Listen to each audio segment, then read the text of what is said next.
আমার বর আমাকে কিছু না দিয়ে খাবেই না। আগের দিন বরযাত্রী গেছিলো, সেখান থেকে টিফিন দিয়েছে, তাই আমার জন্য এই ভুজিয়ার প্যাকেটটা নিয়ে এসেছি। এখন আমি এটাই খাবো বসে বসে।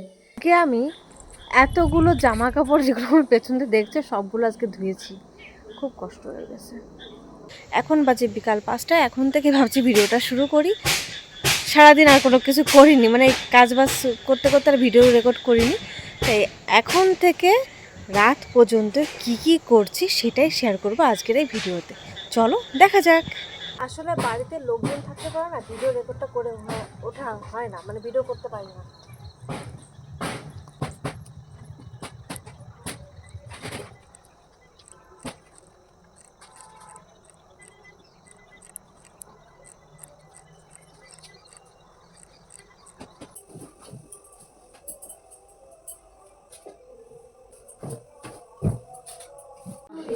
যেই ক্যামেরাটা অন করলাম তখন বললো যে ওই বোতলে জল আছে, জল খাবো আমি হাতে এই করতে পারছি না।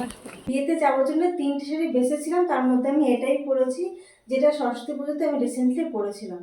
ভাবলাম যে এই সিম্পল শাড়িটাই ভালো লাগবে। তো তোমাদের কাছে কেমন লাগছে আমার আজকের এই লুকটা অবশ্যই কমেন্ট করে জানিও।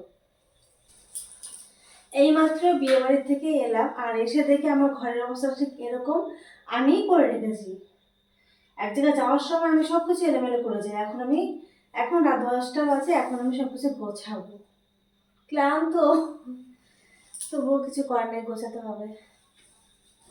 আজকে সকালে বেড কভারটা চেঞ্জ করেছিলাম, কিন্তু পিলো কভারগুলো আমি ভরতে পারিনি, সময় পাইনি আর কি, তাই এখন পিলো কভারগুলো ভরবো। এই হচ্ছে আমার বেড কভার। হ্যাঁ, এটা পিলো কভার, মানে বেড কভার প্রিন্টে ঠিক এটা।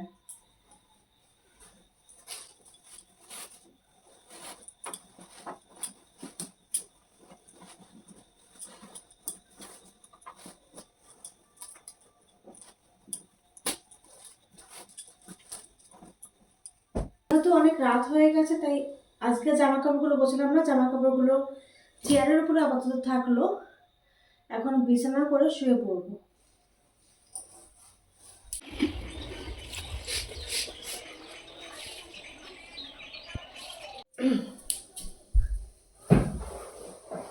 আজকে কিন্তু আমার বোনও আমার বাড়িতে এসেছে, তাই আজকে বোনের সঙ্গে ঘুমাবো আমি। ও দিদি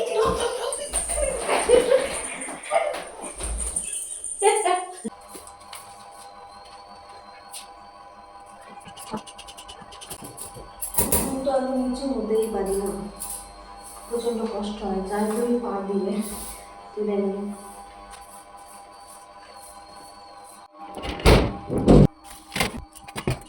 আপাতত এইভাবেই রাখলাম থালার গ্লাসটা, পরে আবার গুছিয়ে রাখবো, কারণ আমি এখন গুছানোর মতো এনার্জি পাচ্ছি না।